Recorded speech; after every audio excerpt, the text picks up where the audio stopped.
ఇక వివరాల్లోకి వెళ్తే ఉమ్మడి తూర్పు పశ్చిమ గోదావరి జిల్లాలో ఉపాధ్యాయ నియోజకవర్గం ఎన్నికలకు అధికారులు అన్ని ఏర్పాట్లను పూర్తి చేశారు. ఎమ్మెల్సీ షేక్ షార్జీ అకాల మరణంతో ఖాళీ అయిన ఎమ్మెల్సీ స్థానానికి ఉప ఎన్నికలను ఈ నెల 5వ తేదీన నిర్వహించేందుకు ఎన్నికల సంఘం ఇచ్చిన ఆదేశాల మేరకు అధికారులు అన్ని ఏర్పాట్లను పూర్తి చేశారు. పోలింగ్ సామాగ్రిని పోలింగ్ కేంద్రాలకు అధికారులు తరలించారు. ఈ ఎన్నికల్లో మొత్తం 16,737 మంది ఉపాధ్యాయ ఓటర్లు తమ ఓటు హక్కును వినియోగించుకోనున్నారు. ఇందుకు ఉమ్మడి తూర్పు పశ్చిమ గోదావరి జిల్లాలో 116 పోలింగ్ కేంద్రాలను సిద్ధం చేసినట్లు కాకినాడ జిల్లా రెవెన్యూ అధికారి, ఎన్నికల అసిస్టెంట్ రిటర్నింగ్ అధికారి జె వెంకట్రావు మీడియాకు వివరించారు. కాలేజీలో గ్రౌండ్ ఫ్లోర్లో బిఆర్ అంబేద్కర్ రీడింగ్ రూమ్లో వాటిని భద్రపరచడం జరుగుతుంది.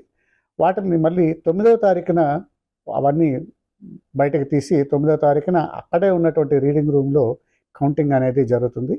అది కౌంటింగ్ ఉదయం 8 గంటలకి మొదలవుతుంది. అప్పుడు అది మధ్యాహ్నం పూర్తయినంత వరకు ఈ కౌంటింగ్ కంటిన్యూ అవుతుంది. ఇందులో ప్రత్యేకత ఏంటంటే మన ఎలక్షన్స్ ఎమ్మెల్సీ ఎలక్షన్స్లో ఓటు వేసేవారు ప్రిఫరెన్షియల్ ఓటు వేయాల్సి ఉంటుంది. 5 అభ్యర్థులకు ఎవరికి preference, first preference, second preference ఏమేమి ఇవ్వాలనే దాని మీద వాళ్ళకి ప్రత్యేకంగా ఏర్పాటు చేయబడినటువంటి ఒక వైలెట్ కలర్ పెన్ ఉంటుంది. ఆ పెన్ ద్వారా మాత్రమే వాళ్ళు ఓటు వేయాల్సి ఉంటుంది. నెంబర్స్ వేయాలి. 1 2 3 4 5 నెంబర్స్ వేయాలి.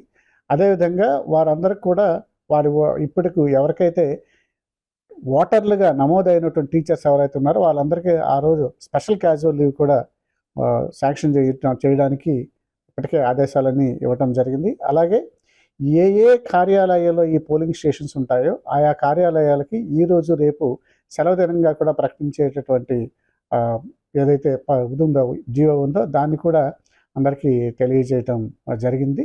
కాబట్టి అందరూ కూడా రేపు ఉదయం 8 గంటల నుంచి పోల్ అయ్యేటటువంటి ఎన్నికలకి ఎవరైతే ఓటర్లుగా నమోదైనటువంటి టీచర్స్ లేదా అదర్ లెక్చరర్స్ కానీ వీరందరూ కూడా రేపు ఉదయం 8 గంటల నుంచే వాళ్ళు ఓటింగ్కి వెళ్లాల్సిందిగా కోరుతున్నాం. వీరికి ఈ ఓటర్లందరికీ కూడా ఇప్పటికే ఓటర్ ఇన్ఫర్మేషన్ స్లిప్స్ అనేవి కూడా ఇవ్వటం జరిగింది. ఆ ఓటర్ ఇన్ఫర్మేషన్ స్లిప్తో పాటు ఎలక్షన్ కమిషన్ ప్రిస్క్రైబ్ చేసినటువంటి 10 ఏవైతే ఐడి కార్డ్స్ ఉన్నాయో అవి లేదా ఎపిక్ కార్డుని తీసుకుని అలాంగ్ విత్ ద స్లిప్ వాళ్ళు సంబంధిత పోలింగ్ కేంద్రానికి వెళ్ళి వాళ్ళు అక్కడ ఓటేసుకోవచ్చు.